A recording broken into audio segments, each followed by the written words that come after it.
अल्हम्दुलिल्लाहि वकफ़ा वस्सलामु अला इबादिहि अल्लज़ीना इस्तफ़ा अम्मा बाद फ़अऊज़ु बिल्लाहि मिनश्शैतानिर्रजीम बिस्मिल्लाहिर्रहमानिर्रहीम व मिनन्नासि मन यश्तरी लहवल हदीस लियुज़िल्ल अन सबीलिल्लाहि बिग़ैरि इल्मिन व यत्तख़िज़हा हुज़ुवा उलाइका लहुम अज़ाबुन मुहीन।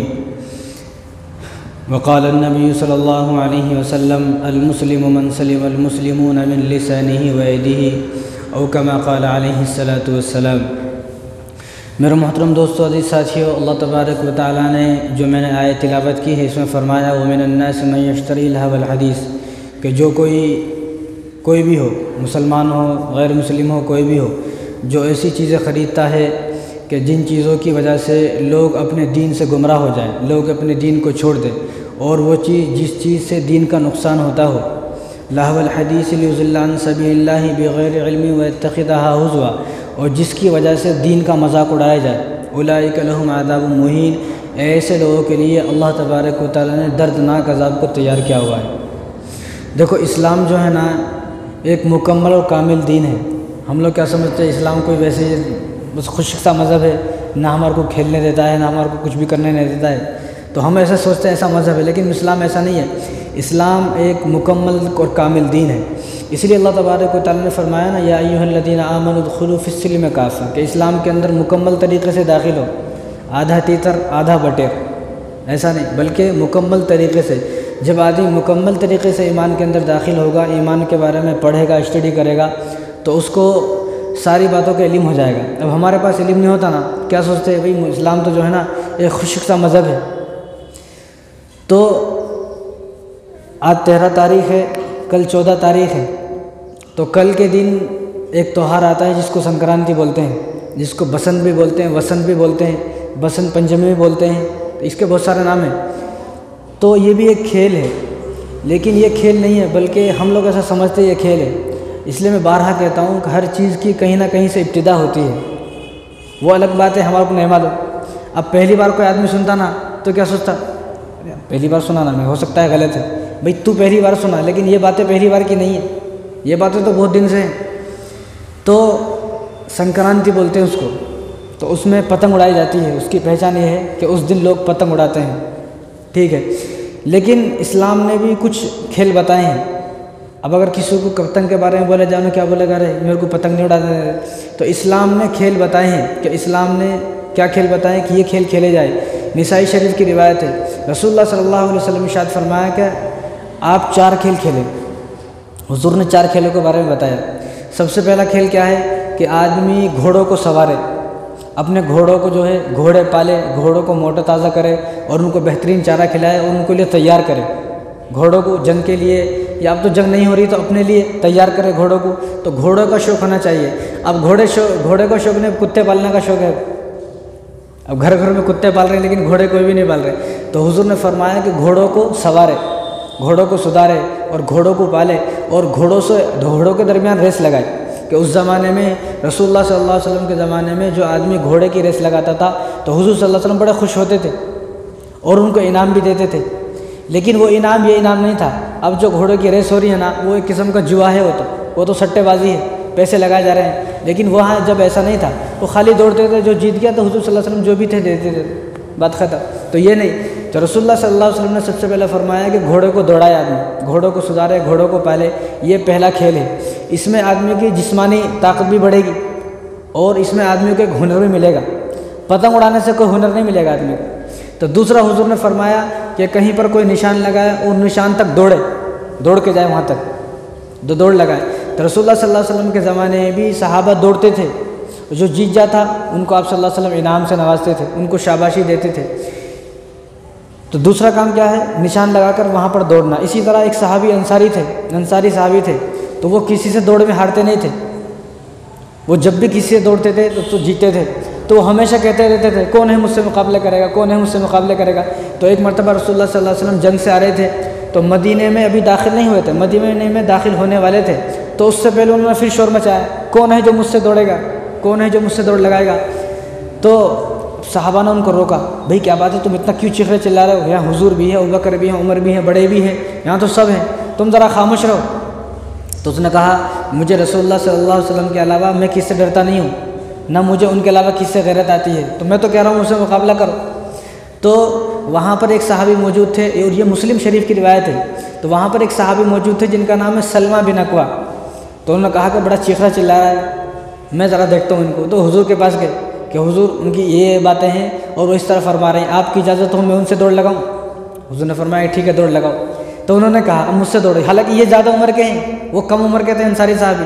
अब इन्होंने दौड़ लगाई ना, तो मदीने को जब मस्जिद नबवी को पहुँचे तो ये साहबी पहले पहुँच गए। जो सलमा बिन अकबर रज़ी अल्लाह तआला अन्हु थे वो हार गए, वो भी हैरान हो गए, ये क्या हुआ, मैं तो कभी किससे हारता नहीं हूँ। लेकिन हार को हार तक रखा, दुश्मनी में नहीं बदला। तो रसूलुल्लाह सल्लल्लाहु अलैहि वसल्लम ने जब मालूम हुआ तो हुजूर ने उनको जो है खुशखबरी, उनको जो है शाबाशी दी और उनको जो है इनाम भी दिया, और आप सल्लल्लाहु अलैहि वसल्लम बड़े खुश हुए कि दौड़ में जो है जीत गए। तो हुजूर ने दूसरा खेल ये बताया कि आदमी निशान लेकर यहाँ पर दौड़े, दौड़ने में फ़ायदा है। आदमी सुबह सुबह उठे, सुबह सुबह उठ के दौड़ लगाए, चहलकदमी करे। रसूलुल्लाह सल्लल्लाहु अलैहि वसल्लम तो इतना तेज़ चलते थे, अबू हुरैरा रज़ियल्लाहु अन्हु फरमाते हैं कि हम लोग हुजूर सल्लल्लाहु अलैहि वसल्लम के साथ भागते थे और आप सल्लल्लाहु अलैहि वसल्लम सिर्फ चलते थे। तो ऐसा लगता था जैसा कि अल्लाह तबारक व तआला ने ज़मीन को उनके लिए समेट दिया है, हम लोग भागते थे और वो चलते थे। तो इस तरह, और सहाबा के अंदर भी शौक था, सुबह उठते थे। अब तो फजर की नमाज़ पढ़ने तैयार नहीं तो सुबह कहाँ से उठेगा आदमी? सुबह उठे, चहलकदमी करे, फजर की नमाज़ पढ़े, फजर की नमाज़ से पहले ही 10-12 कदम, 20 कदम, 50 कदम, 100 कदम चले, ताकि जो है वो चुस्त पुस्त रहे। अब हमारा नौजवान कैसा है, ज़रा सी भी मार लगी तो वो ढीला हो जाता है। अब उसको लाने वाले ऐसे जैसे हामिला औरत रहती ना, पेट में बच्चा रहता है जिसको उठा के लाते सहारे से, ऐसा थोड़ा मार लगे तो ऐसा हो जाता है हमारा नौजवान। आज हमारा नौजवान क्या है, हमारे बच्चे स्कूल में पढ़ रहे हैं, कभी सर में दर्द, कभी पेट में दर्द, कभी कान में दर्द, कभी आँख में दर्द, कभी पेट में दर्द, इतने बहाने हैं उसके पास। और बहाने नहीं होता ही हकीकत में, कहीं को उन्हें उठ रहा है स्कूल के वास्ते, सुबह कभी उठ के चला ही नहीं, वो 40 कदम चलेंगे नहीं, सुबह कम से कम उठ के 100 कदम तो आदमी चले ताकि वो चुस्त पुस्त रहे। तो रसूलुल्लाह सल्लल्लाहु अलैहि वसल्लम जो है इनका आपने फरमाया कि दूसरा खेल ये है कि आदमी निशान लगाकर वहाँ तक दौड़े, जो दौड़ता था रसूलुल्लाह सल्लल्लाहु अलैहि वसल्लम उसको इनाम से नवाजते थे। और तीसरा जो खेल बताया हुजूर सल्लल्लाहु अलैहि वसल्लम ने वो तीर अंदाजी बताया कि आदमी तीर चलाना सीखे, निशाना करना सीखे और निशाना लगाना सीखे। अब तीर आदमी सीखेगा कुछ तो फ़ायदा होगा, एक आदमी पतंग उड़ाएगा तो उससे कोई फ़ायदा नहीं है। तो रसूलुल्लाह सल्लल्लाहु अलैहि वसल्लम ने फरमाया कि तीर अंदाजी सीखे। और हुजूर सल्लल्लाहु अलैहि वसल्लम ने, मुस्लिम शरीफ की रिवायत है, हुजूर ने फरमाया कि तीर अंदाजी में ताकत है, क्योंकि जब आदमी तीर को खींचेगा और निशान लगाकर मारेगा तो उससे उसको ज़्यादा ताकत आएगी, ताकत ख़त्म नहीं होगी बल्कि और ज़्यादा ताकत आएगी। और चौथा काम जो हुजूर सल्लल्लाहु अलैहि वसल्लम ने इरशाद फरमाया कि चौथा यह है कि कोई मुसलमान हो अपनी बीवी से दिल लगी करे, अपनी बीवी से हंसी मजाक करे, अपनी बीवी के साथ खेले। रसूलुल्लाह सल्लल्लाहु अलैहि वसल्लम एक मरतबा जंग में से आए तो तमाम सहाबा को कहा लश्कर को तुम आगे जाओ, तो हुजूर और हज़रत आयशा रज़ियल्लाहु तआला अन्हा पीछे रह गए। जब हुजूर पीछे रहे तो आयशा से कहा कि चलो मेरे साथ दौड़ लगाओ, तो दौड़ लगाए तो हुजूर सल्लल्लाहु अलैहि वसल्लम जो है ना जानबूझकर पीछे रह गए, तो आयशा आगे निकल गए तो खुश हो गए। दोबारा एक मौका ऐसा आया, फिर कहा दौड़ लगाओ, तो इस मरतबा हुजूर आगे निकल गए, वो आयशा पीछे रह गई, तो वो अफसरदा हो गई।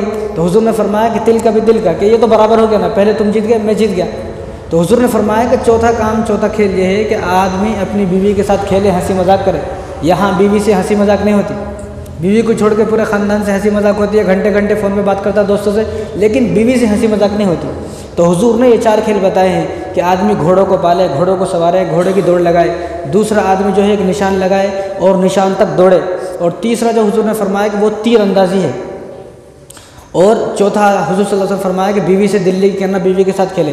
एक और जगह हुजूर सल्लल्लाहु अलैहि वसल्लम ने 5वां काम बताया कि आदमी तैराकी, हुजूर सल्लल्लाहु अलैहि वसल्लम फरमाया कि मुझे तैराकी बहुत पसंद है। हालांकि मक्के के अंदर कोई तालाब नहीं थे, कोई समुंदर नहीं था, कुछ भी नहीं था, लेकिन तबक़ात इब्न साद में यह रिवायत है कि हुजूर सल्लल्लाहु अलैहि वसल्लम जब बचपन में थे तो मदीने में थोड़ा छोटा तालाब था, क्योंकि उस वक्त पानी का ऐसा इंतज़ाम नहीं था ना, उस वक्त पानी का इंतज़ाम ये होता बारिश आती तालाब भर जाते। तो मक्के के अंदर नहीं था बल्कि मदीने के अंदर एक तालाब था, तो हुजूर सल्लल्लाहु अलैहि वसल्लम मदीने में जाकर वहाँ पर तैराकी करें, तैरना सीखे। और हुजूर सल्लल्लाहु अलैहि वसल्लम ये ताकीद करते थे सहाबा को कि तुम भी तैरना सीखो। तो ये 5 खेल हैं जो हुजूर ने बताए हैं, एक जगह 5 है, एक जगह 4 हैं। ये 4 खेल इस्लाम के अंदर है, इनसे आदमी के अंदर ताकत भी आएगी, हिम्मत भी आएगी, क़ुव्वत भी आएगी, हौसला भी आएगा, कि एक हुनर भी हासिल होगा। भैया एक हुनर हासिल होगा। एक और काम है कि आदमी शिकार करे, शिकार करना सीखे मछली का।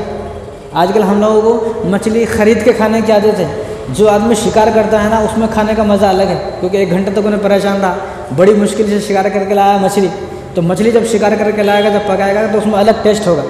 अगर टेस्ट भी नहीं होगा ना, अगर कोई आदमी मछली पकड़ के लाया, शिकार करा, 2-3 घंटे ख़राब करा, अगर पकाया और टेस्ट नहीं, अगर किसी ने झूठे भी कहते उसमें टेस्ट नहीं, उसको गुस्सा आ जाएगा, भाई कितनी मेहनत से मैं पकड़ के लाया हूँ, मैंने जो है सुबह से दोपहर तक ख़राब की है और मेरी मछली को ख़राब बता रहे। अब वही मछली को अगर मार्केट से ख़रीद के लाए तो खुद ही बोलता था आज अच्छी नहीं बनी। तो आदमी जो है ना शिकार करना सीखे, और ये शिकार करना हज़रत इस्माइल अलैहिस्सलाम की सुन्नत है। इस्माइल अलैहिस्सलाम जो थे ना वो हमेशा शिकार करते थे, बस उनका कोई काम नहीं था, दीन का काम भी था ऐसा नहीं, बाकी दीन के अलावा जो उनका काम था वो शिकार पर निकल जाते थे, शिकार करते थे। तो ये उनकी सुन्नत भी है, उनकी सुन्नत को जिंदा करने का सवाब भी मिलेगा। तो दूसरा जो है आदमी कराटे सीखे। मिशकात शरीफ की रिवायत है, रसूलुल्लाह सल्लल्लाहु अलैहि वसल्लम जो है सहाबा में दौड़ लगवाते थे, दौड़ सहाबा सुबह सुबह दौड़ते थे और जो दौड़ते उसको इनाम से नवाजते थे। तो दौड़ना, कराटे सीखना, शिकार करना, तैराकी करना, तीरंदाजी करना, इस्लाम में इतने सारे खेल हैं। आदमी स्विमिंग करे, स्विमिंग पूल को जाते लेकिन खामोश बैठे रहते, वहाँ जाके स्विमिंग करे आदमी, अगर गैरत का वो हो, ऐसा ना हो भाई सब लोग तैर रहे तो फिर तो आदमी बच जाए, अकेले में जाकर जहाँ बेहयाई, कोई ऐसी बेहयाई की जगह ना हो, वहाँ जाकर आदमी स्विमिंग करे, स्विमिंग करना तैरे। तो ये वो खेल हैं जो इस्लाम ने बताए हैं कि आदमी इन खेलों को खेले। इन खेलों से आदमी के अंदर हिम्मत, ताकत और क़ुव्वत भी पैदा होगी, एक हुनर भी आएगा। भाई आदमी एक तीर अंदाज आदमी है तो उसके पास एक हुनर तो है, भाई ये तीर चलाता है, इसके पास एक हुनर है, लेकिन जिसके पास ये हुनर नहीं है तो ऐसा लगा भी इसके पास कुछ है ही नहीं। तो इन चीज़ों से आदमी के अंदर हुनर भी आएगा और उसकी ताकत भी बढ़ेगी। तो ये सब वो बातें हैं जो इस्लाम ने हमें बताई हैं खेल के ताल्लुक़ से। हम ये सब काम नहीं करके दूसरे काम करते हैं। इसलिए मैं बारहा कहता हूँ कि हर मज़हब हमारे मज़हब को फॉलो करने तैयार नहीं है, लेकिन हम लोग हर मज़हब को फॉलो करने तैयार हैं। कभी देखा कोई गैर मुस्लिम आया और उसने हमसे ज़कात के मसले पूछे हों, कुर्बानी के मसले पूछे हों, रमज़ान के मसले पूछे हों, नमाज के मसले पूछे हों, किससे नहीं पूछा। लेकिन हमारी आदत क्या है कि हम जो है हर मज़हब को फॉलो करने तैयार हैं। तो इसी तरह इस महीने में भी एक त्यौहार आता है जिसको संक्रांति बोलते हैं, बसंत भी बोलते हैं। वो खालिस जो त्यौहार है ना, वो खालिस हिंदुआना त्यौहार है, गैर मुस्लिमों का त्यौहार है। आज़ादी से पहले 1947 से पहले आप किससे पूछ कर देखें तो आपको जो पुराने आदमी, हर आदमी ये बताएगा कि ये जो त्यौहार है ना, पहले इस त्यौहार को गैर मुस्लिमों के नाम से याद किया जाता था। भाई ये त्यौहार गैर मुस्लिमों का त्यौहार है।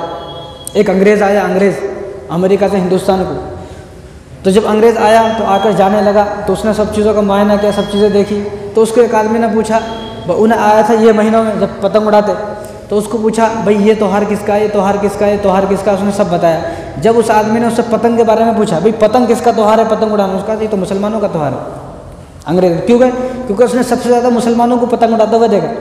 तो उसने कहा भाई ये तो मुसलमानों का त्यौहार है, हालांकि मुसलमानों का त्यौहार नहीं है वो, यह गैर मुस्लिमों का त्यौहार है। और इस त्यौहार देखो, हर चीज़ की ना एक इब्तिदा होती है, ये चीज़ कैसे इब्तिदा हुई। अब अगर किसी को मालूम ही नहीं कैसे इब्तिदा हुई तो सोचेगा भाई ये झूठी बातें हैं, लेकिन ऐसा नहीं है। हर चीज़ की कोई ना कोई, हमारी ईद है, बकरा ईद है, रोज़े हैं, रमज़ान है, नमाज है, इन हर चीज़ की एक बैकग्राउंड है, एक इब्तिदा है, कैसे इब्तिदा हुई।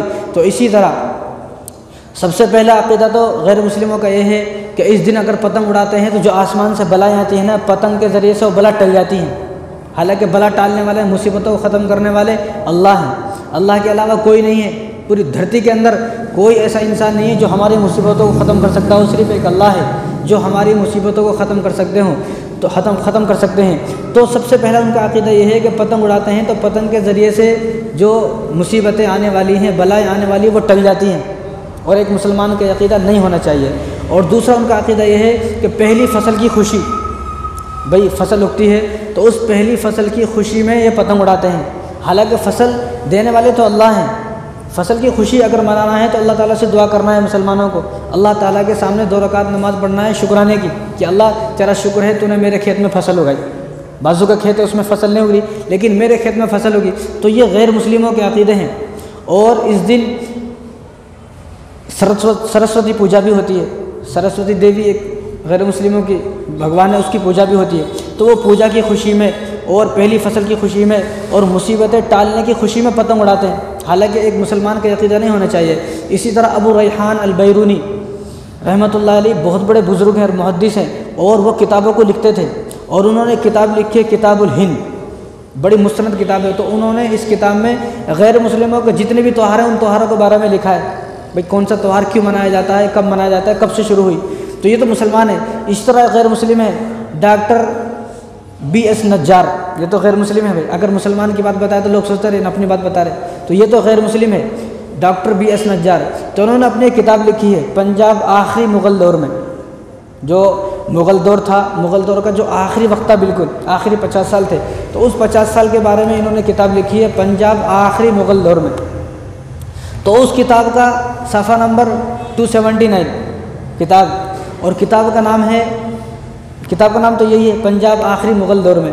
तो उन्होंने सफ़ा नंबर 279 में इसके बारे में लिखा है भाई संक्रांति गैर मुस्लिम क्यों मनाते हैं, इसकी वजह क्या है। तो उन्होंने ये लिखा है कि भाई जब मुग़ल दौर था, मुग़लों का दौर था, मुसलमानों की बादशाहत थी, तो उस वक्त एक आदमी था सियालकोट खत्री का, सियालकोट बाजू का मुल्क है, तो वहाँ पर एक शहर है सियालकोट, वहाँ के अंदर एक गाँव है खत्री। तो उसका एक आदमी था, एक लड़का था, तो उसका नाम था हकीकत राय, उस आदमी का नाम। तो वो आदमी, अब मुसलमानों का दौर था ना, तो वो आदमी मुसलमानों के स्कूल में एडमिशन लिया, उसने मुसलमानों के स्कूल में पढ़ने लगा। अब जब मुसलमानों के स्कूल में पढ़ने लगा तो वहाँ पर उसकी किससे लड़ाई हो गई। भाई आपस में बच्चों की लड़ाई हो जाती है, लेकिन लड़ाई होने का मतलब नहीं है कि एक दूसरे के मज़हब पे कीचड़ उछाले आदमी। भाई आपस की लड़ाई है, आपस की लड़ाई को अपने तरफ से ख़त्म करना चाहिए। जब आपस में एक मुसलमान लड़के से उसकी लड़ाई हुई तो उसने रसूलुल्लाह सल्लल्लाहु अलैहि वसल्लम की शान में और हज़रत फ़ातिमा की शान में गुस्ताखी की। और वो दौर था मुग़लों का, मुसलमानों की हुकूमत थी लाहौर के अंदर, ये लाहौर की बात है। तो जब इसने हज़रत सल्लल्लाहु अलैहि वसल्लम की शान में और हज़रत फ़ातिमा की शान में गुस्ताखी की, तो अब ये जो मसला है ना, ये कोर्ट में पहुंचा। और उस वक्त का ये कानून था कि जो इस वक्त में रसूलुल्लाह सल्लल्लाहु अलैहि वसल्लम की शान में गुस्ताखी करेगा उसको सज़ाए मौत। इस सज़ा से कम कोई सज़ा नहीं है, उसको सज़ाए मौत है, ताकि कोई आदमी ऐसा ना कर सके। अब भी ये कानून बनाया चाहिए कि भाई जो आदमी किसी भी मज़हब के बारे में बुरा बोलता है उसको फांसी दे दो, चाहे कोई गैर मुस्लिमों के बारे में बोले, चाहे कोई राम के बारे में बोले, कोई क्रिश्चियन के बारे में बोले, चाहे कोई ईसाइयों के बारे में बोले, किसी के भी बारे में कोई भी बोले, चाहे कोई मुसलमान हो गैर मुस्लिम, उसको फांसी दे दो, ताकि कोई किसी के मज़हब पे आँच ना उठाए और किसी के मज़हब के बारे में बुरा भला ना बोले। हालांकि अल्लाह ताला ने तो खुद फरमाया ला तसुब्बुल लदीना, कि तुम दूसरे के मज़हब के बारे में बुरा भला ना कहो, अल्लाह ने हमें बताया है। तो इसलिए मुसलमानों की खासियत है कि वो किसी मज़हब को बुरा भला नहीं बोलते, बल्कि दूसरे मज़हब वाले मुसलमानों के पीछे लगे हुए। तो इसी तरह उसने हुज़ूर सल्लल्लाहु अलैहि वसल्लम की शान में गुस्ताखी और हज़रत फ़ातिमा की शान में गुस्ताखी की, ऐसे अल्फाज बोले कि जिन अल्फाजों को हम यहाँ बैठ कर बयान नहीं कर सकते। माज़अल्लाह उन्होंने गालियाँ दी। तो ये मसला कोर्ट में पहुँचा। जब कोर्ट में पहुँचा तो उस वक्त के जो गवर्नर थे, काजी थे, उनका नाम था ज़करिया खान। तो उन्होंने ऑर्डर दे दिया कि जब इन्होंने उनके खिलाफ़ मुकदमा साबित हो गया, जो केस थे और सारे गवाह सब कुछ साबित हो गए, सच्चाई साबित हो गई कि इसने वाकई में ही रसूल सल्लल्लाहु अलैहि वसल्लम और हज़रत फ़ातिमा रज़ियल्लाहु तआला अन्हा के शान में गुस्ताखी की है, तो उनके खिलाफ़ दे दिया कि भाई इसको सज़ाए मौत, इसकी गर्दन उड़ा दी जाए। अब वो गैर मुस्लिम था। अब यहाँ हुकूमत है मुसलमानों की, लेकिन अब गैर मुस्लिम कुछ भी नहीं कर सकते हैं। जो गवर्नर है वो ज़करिया खान है, तो लिहाजा इसको पकड़ा गया हकीकत राय को, और इसको पकड़ के गर्दन उड़ा दी। ख़त्म हो गया किस्सा। अब जो लोग यहाँ पर मौजूद थे गैर मुस्लिम, उन्होंने इस बात को अपने दिल में रखा हुआ था कि हमारे एक आदमी को कत्ल किया है मुसलमानों ने। अब उन्होंने अपनी इस बात को अपने दिल में रखा हुआ, किससे बताते नहीं, अंदर अंदर कुड़ रहे थे कि हमें किस तरह बदला लेना है। तो इसी तरह होते होते 50 साल गुजर गए। अब अगली हुकूमत, मुग़ल दौर ख़त्म हो गया, अब हुकूमत आई राजा रंजीत सिंह की। राजा रंजीत सिंह की हुकूमत आई, और ये बात है सन 1734 की। 1734, उससे पहले कोई पतंग नहीं उड़ाते थे, ना कोई जानता था पतंग के बारे में। लोग बोलते हैं बहुत पहले का है, बहुत पहले का नहीं है। इसके बारे में अच्छी तरह से पढ़ेंगे, जब स्टडी करेंगे तो मालूम होगा। ये सन 1734 की बात है। तो जब उसको कत्ल किया गया, उस गुस्ताखे रसूल को जब कत्ल किया गया, हकीकत राय को, उसको जब मारा गया, तो वो 14 जनवरी था, 14 जनवरी का दिन था वो। तो अब ये कत्ल हो गया। अब गैर मुस्लिमों ने इस बात को अपने दिल में दबाए रखा कि हमें किसी तरह बदला लेना है। अब मुसलमानों की हुकूमत ख़त्म हो गई, मुग़ल दौर ख़त्म हो गया। अब 50 साल के बाद राजा रंजीत सिंह की हुकूमत आई। अब गैर मुस्लिमों की हुकूमत आ गई, तो उन्होंने इस बात को अपने दिल में रखा हुआ है। तो उन्होंने जो उस वक्त इसमें शामिल थे, इसको कत्ल कराने में मुसलमान, तो उन तमाम मुसलमानों को कत्ल किया गया, शहीद किया गया तमाम मुसलमानों को। जब मुसलमानों को मार दिया गया, शहीद कर दिया गया, तो अब ये लोग खुश हो गए। अब उसकी आत्मा की शांति के लिए इन्होंने उस दिन पतंग उड़ाई, उसकी आत्मा की शांति के लिए गैर मुस्लिमों ने पतंग उड़ाई। तो उस दिन से पतंग उड़ाना शुरू हो गया, अब आज तक। इसलिए मैं बोलता हूँ, अगर पतंग उड़ाने से बाज नहीं आ रहे, कम से कम 14 जनवरी को तो ना उड़ाएं, दूसरे दिन उड़ा लें। कम से कम 14 जनवरी को तो पतंग ना उड़ाएं। आज हमारे बच्चों को पतंग दिलाने में, बिगाड़ने में हमारा हाथ है। हमारे बच्चों को पतंग खुद दिला रहे। अगर हम मना करेंगे तो मानेगा। हम मना ही नहीं कर रहे, हम खुद पैसे देकर उनको बेहतरीन से बेहतरीन मांझी दिला रहे हैं, पतंग दिला रहे हैं, तो और ज़्यादा पतंग उड़ाएगा। तो इसलिए मेरी तो दरख्वास्त ये है मुसलमानों से कम 14 जनवरी को तो पतंग ना उड़ाएं। अगर आप 14 जनवरी को पतंग उड़ाएंगे तो मतलब ये है कि आप भी उसकी समाधि पर फूल डाल रहे हैं, आप भी उसके साथ हैं, आप भी उसकी खुशी मना रहे हैं, आप भी गुस्ताख रसूल के साथ हैं। आपका भी हश्र कल क़यामत के दिन इसी गुस्ताख रसूल के साथ होगा कि जिस शख्स ने रसूलुल्लाह सल्लल्लाहु अलैहि वसल्लम की शान में गुस्ताखी की, तो इसकी आत्मा की शांति के लिए वो लोग जो है पतंग उड़ाते हैं। अब ये जो 14 जनवरी को पतंग उड़ाते थे उस वक्त में, अब तो देखो हर जगह ये वजह नहीं है, ना किसी को ये मालूम है वजह, लेकिन जब बहुत गहराई से मुताला करेंगे तो पता चलेगा भाई ये वजह है। लेकिन हर किसी को, गैर मुस्लिमों को बोलते हैं, गैर मुस्लिम ये बोलते हैं कि भाई हम पहली फसल की खुशी में पतंग उड़ा रहे हैं। उनको भी नहीं मालूम बेचारों को, उनके पास इतना टाइम कहाँ है मुताला करेंगे, इतना पढ़ेंगे। ये तो बहुत तहकीक से, बहुत पढ़ने के बाद पता चलती है। मौलाना मोहम्मद अख्तर सादिक हुसैन ने जो है किताब लिखी है, पूरी इतनी मोटी किताब लिखी है बसंत के नाम से, कि बसंत क्या है। पूरी तहकीक उन्होंने पूरी किताब में सिर्फ बसंत के ऊपर कलाम किया है कि बसंत क्या है। तो उन्होंने उसमें ये वाक़े लिखे हैं, और ये वाक़े लिखने वाला डॉक्टर BS नज्जार गैर मुस्लिम है, मुसलमान भी नहीं है, ये तो गैर मुस्लिम है जिन्होंने वाक़े लिखा है कि उसकी आत्मा की शांति के लिए 14 जनवरी को और उसकी शहादत का दिन मनाने के लिए 14 जनवरी को जो है पतंग उड़ा रहे हैं। अब जो आदमी 14 जनवरी को, चल दूसरे दिन तो चलो कोई मसला नहीं है, अगर 14 जनवरी को ही जानवर को पतंग उड़ाता है, उसको मालूम हो गया है ये बात मालूम हो गई इसलिए, तो इसका मतलब ये है कि कल क़यामत के दिन इन्हें भी उसी के साथ उठाया जाएगा। और ये उसकी समाधि पर जब वो कत्ल हो गया तो 50 साल के बाद मुसलमानों की हुकूमत जब ख़त्म हो गई ना, तो जहाँ वो कत्ल हुआ था वहाँ पर एक समाधि उसकी बनाई गई। आज भी वो समाधि मौजूद है और उस गाँव का नाम है बागमापुर। लाहौर के अंदर वो गाँव है, उस गाँव का नाम है बागमापुर। उस गाँव में उसकी समाधि भी है। और फिर उसकी समाधि बनाने के बाद लोगों ने वहाँ पर मेला लगाया। इस दिन मेला भी लगता है बहुत जगह, तो लोग वहाँ पर मेला लगाया, फिर पतंग उड़ाई, मेला लगाया, रफ्ता रफ्ता। अब ऐसा है कि वहाँ पर एक 10-12 दिन का जो है मेला लगता है। वहीं से तो ये शुरुआत हुई है कि पूरे हिंदुस्तान की छुट्टी हो रही है बसंत की, 4-5 दिन की। अब जब छुट्टी होती है ना, बसंत की, संक्रांति की छुट्टी होती है, तो अब हम लोग भी ये सोचते हैं भाई ये छुट्टी उसके वास्ते हो रही है, ताकि लोग, शैतान तो ये चाहता है कि किसी तरह हम अपने ईमान को बर्बाद कर बैठे। शैतान तो चाहता है किसी तरह हम जो है गैर मुस्लिमों के साथ और उनके साथ मुशाबहत करके हमारा ईमान इस्लाम ख़राब हो जाए और सब जहन्नुम में चले जाए। शैतान तो ये चाहता है। इसलिए अगर बच भी नहीं सकते तो कम से कम 14 जनवरी को तो पतंग उड़ाने से बचें, नहीं तो हमारा जो अगर पतंग उड़ाएंगे तो उसकी शहादत की गवाही देना है और उसकी शहादत पर, उसकी समाधि पर फूल डालने के बराबर है और उसके साथ शामिल होने के बराबर है। और अब्दुल्ला इब्न उमर रज़ियल्लाहु तआला अन्हु फरमाते हैं, अबू दाऊद शरीफ की रिवायत है, हुजूर ने फरमाया कि मन तशब्बह बिक़ौमिन फहुव मिनहुम, जो जिस कौम की मुशाबहत इख्तियार करेगा क़यामत के दिन भी उसी के साथ उठाया जाएगा। निसाई शरीफ की रिवायत है, रसूलुल्लाह सल्लल्लाहु अलैहि वसल्लम इरशाद फरमाया, अनस रज़ियल्लाहु तआला अन्हु फरमाते हैं कि मदीने के अंदर 2 दिन खुशियाँ मनाते थे। 2 दिन जब हुजूर सल्लल्लाहु अलैहि वसल्लम मक्के से मदीने को आए तो हुजूर ने पूछा ये क्या है, तो उन्होंने कहा कि हम इस दिन खुशियाँ मनाते हैं। तो हुजूर ने फरमाया कि अब तुम्हें खुशियाँ मनाने की ज़रूरत नहीं है, क्योंकि अल्लाह तबारक व तआला ने तुम्हें इन 2 दिनों के बदले में अपने 2 दिन दे दिए हैं। वो ईद उल फित्र, ईद उल अज़हा का दिन है। लिहाजा जब तुम्हारे पास ईद उल फित्र का दिन है, ईद उल अज़हा का दिन है, तो तुम्हें दूसरा कोई दिन मनाने की ज़रूरत नहीं है। इसलिए हमें भी दूसरा दिन कोई मनाने की ज़रूरत नहीं है। ये खालिस हिंदुआना त्यौहार है, गैर मुस्लिमों का त्यौहार है। अगर उनके साथ मिलकर पतंग, गैर मुस्लिम इतने पतंग नहीं उड़ा रहे हैं जितना मुसलमान पतंग उड़ा रहे हैं। अब 14 तारीख है, 15 तारीख को आप पेपर उठाकर देखना, गैर मुस्लिम मरने वाले 10 होंगे, बाकी 90 मरने वाले मुसलमान हैं जो पतंग के चक्कर में मर गए सब। और इसमें फजूल खर्ची है। और हुजूर अल्लाह तबारक व तआला ने तो कुरान करीम के अंदर फरमाया, इन्नल मुबद्दिरीन कानू इख्वान शयातीन, कि फजूल खर्ची करने वाला तो शैतान का भाई है। तो शैतान का भाई जो पतंग उड़ा के फजूल खर्ची कर रहा, इससे अच्छा आप जो है किसी गरीब की मदद करें।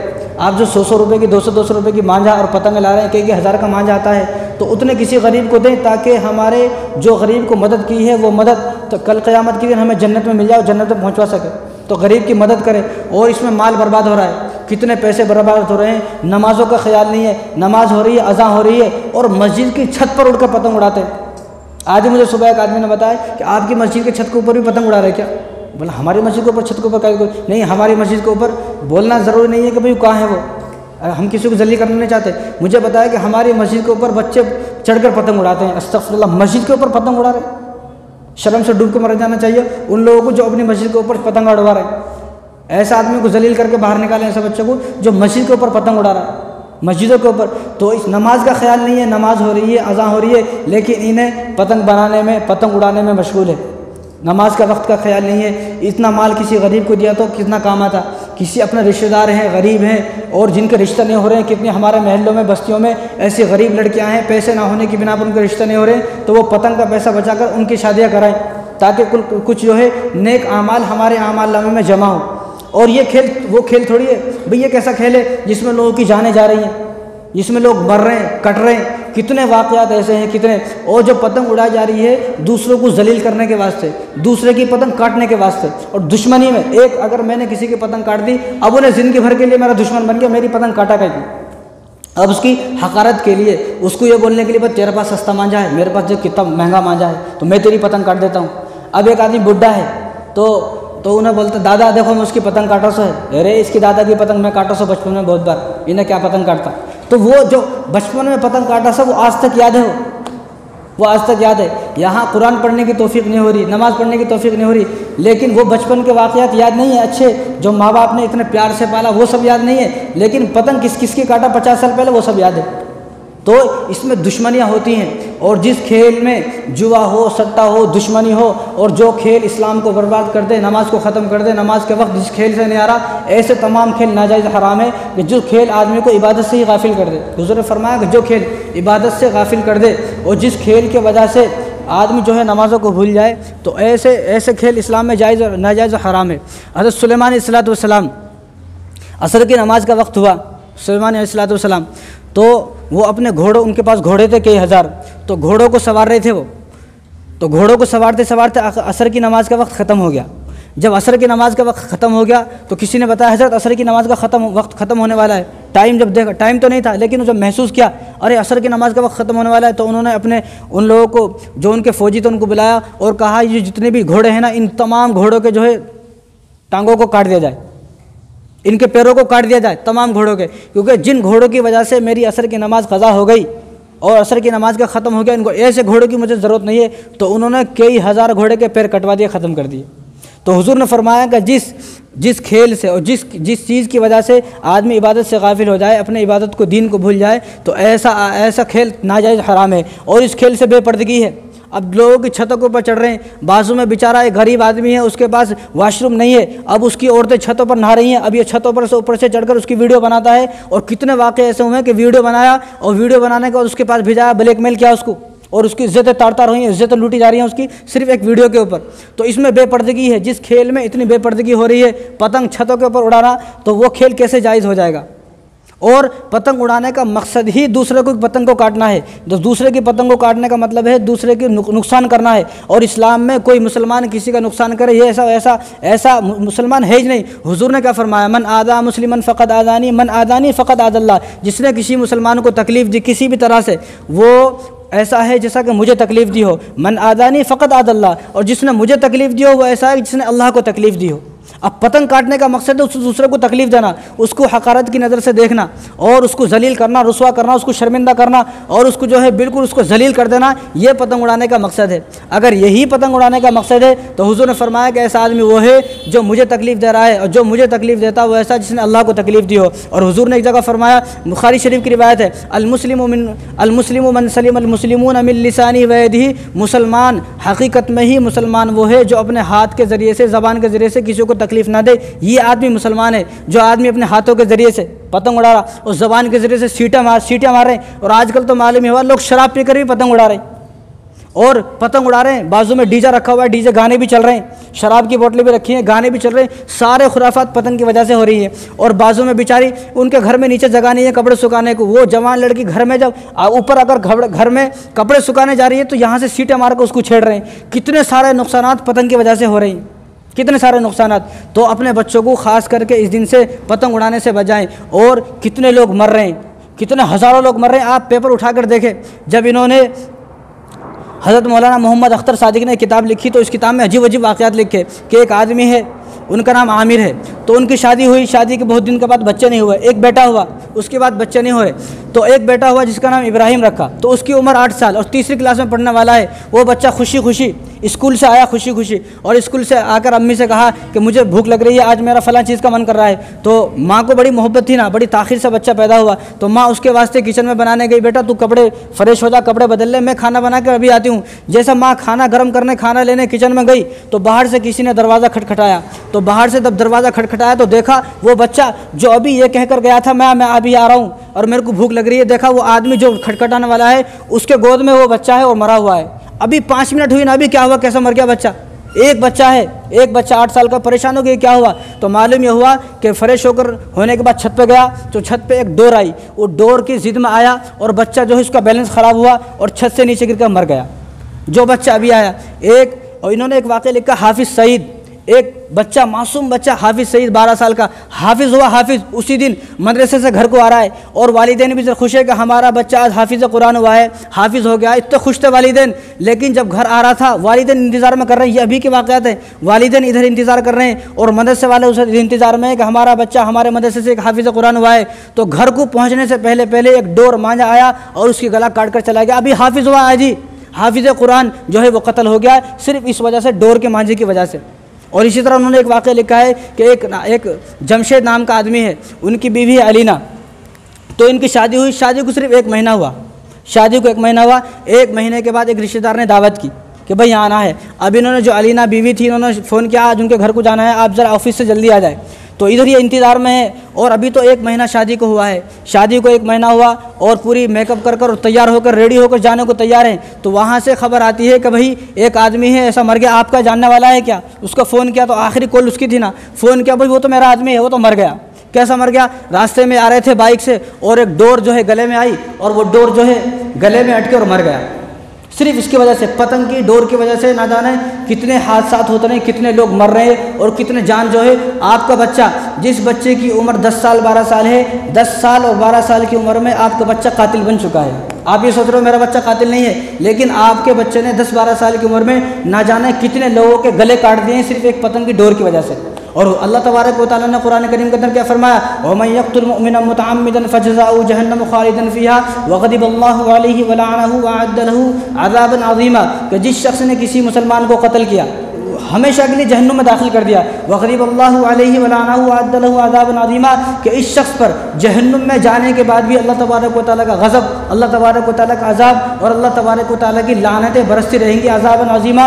और इस शख्स के लिए अल्लाह तबारक व तआला ने दर्दनाक अज़ाब को तैयार किया हुआ है। हमारा बच्चा जिसकी उम्र 12 साल है, 10 साल है, 15 साल है, लेकिन पतंग उड़ाने के चक्कर में अब तक न जाने कितने लोगों का ये बच्चा कातिल बन चुका है और हम लोग खुश है, हम लोग खुश है, हम सोचते हैं हमारा बच्चा कुछ भी नहीं है। तो हमारा बच्चा बदमाशी की वजह यह है कि इस उम्र में कातिल बन गया हो। और ये डोर जो है ना, एक पतंग, ये लोगों को कत्ल करने का आला है, एक छुरी है।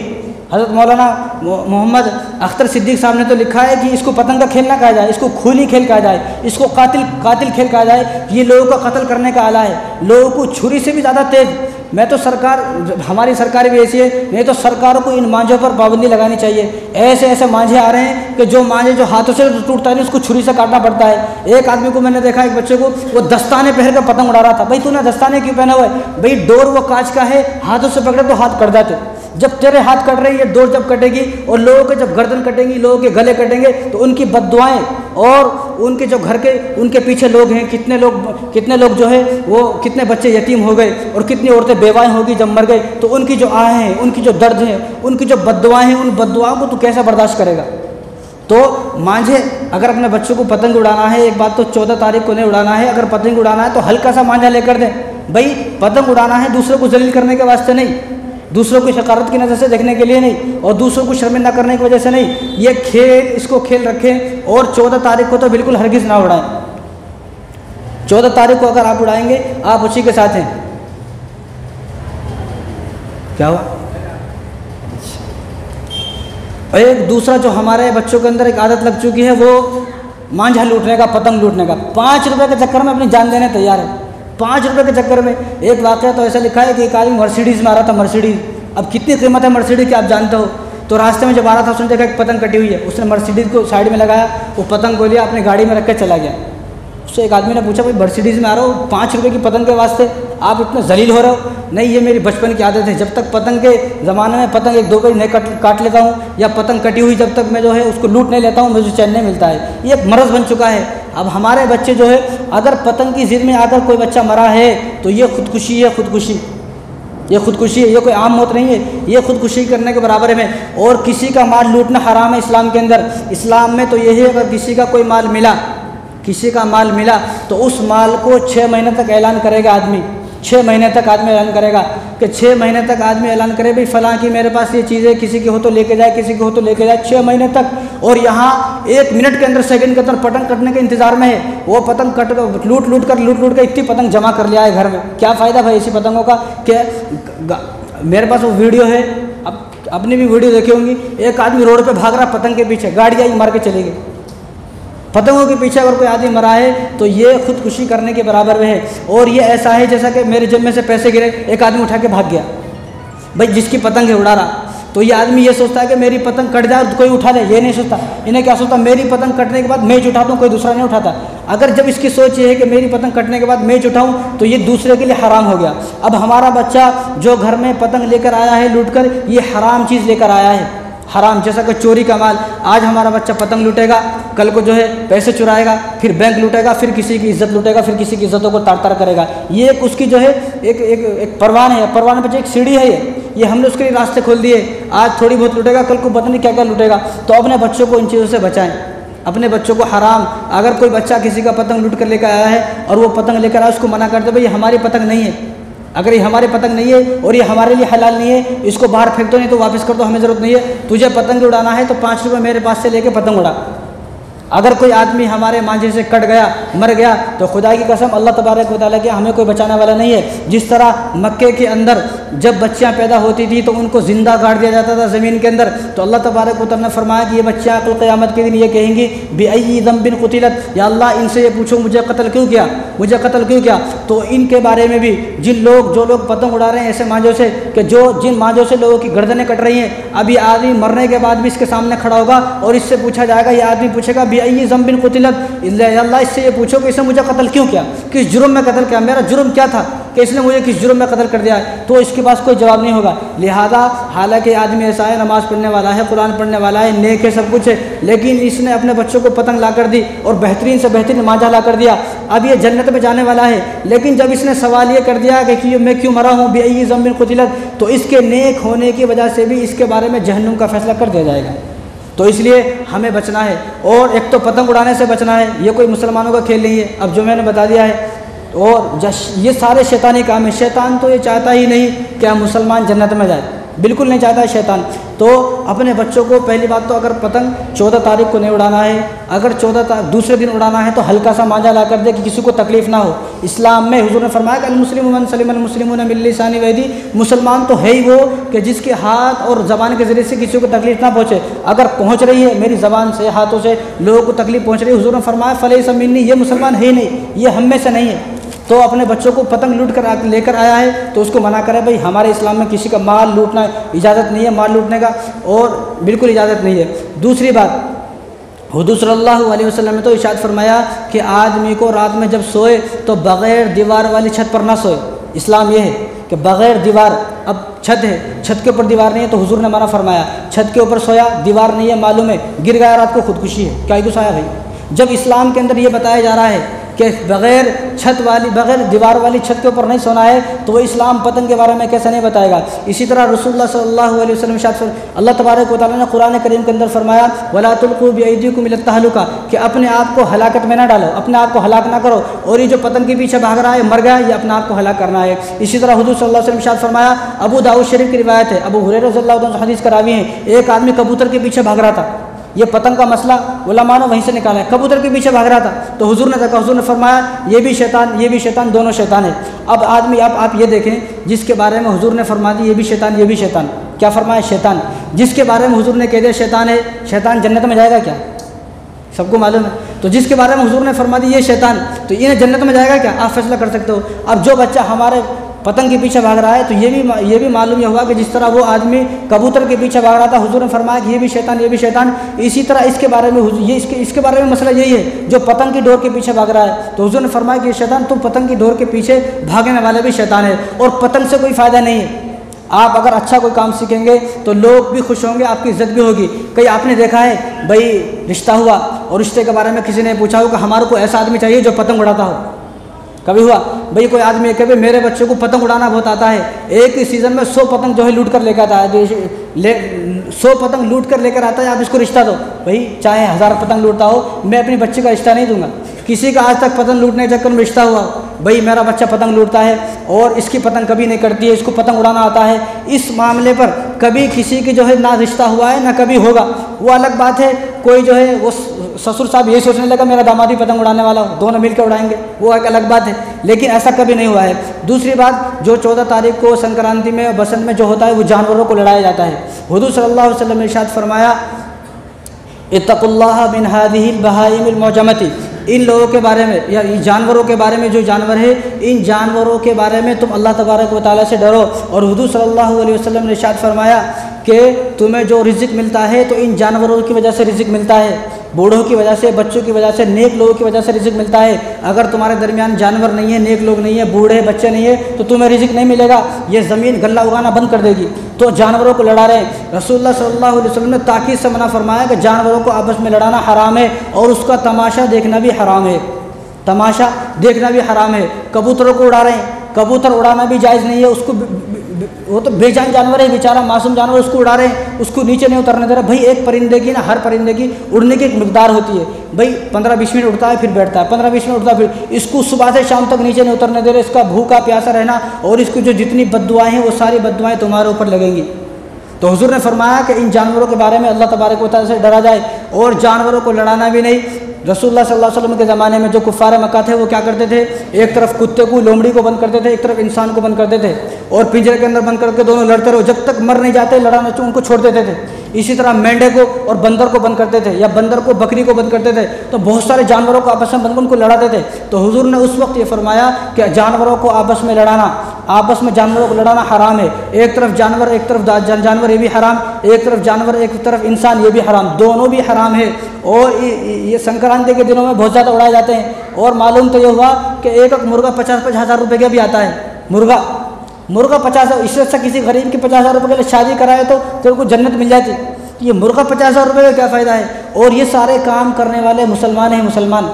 रसूलुल्लाह सल्लल्लाहु अलैहि वसल्लम, बुखारी शरीफ की रिवायत है, हुजूर ने फरमाया कि एक औरत ने अपनी बिल्ली को भूखा मार दिया, बिल्ली को भूखा मार दिया, तो अल्लाह तबारक व तआला ने सिर्फ बिल्ली पालती थी वो औरत, लेकिन बिल्ली को खाने नहीं दिया, ना उसको आज़ाद किया, भाई वो खुद जाके खा लेती, ना उसको आज़ाद किया, पिंजरे में बंद कर दिया।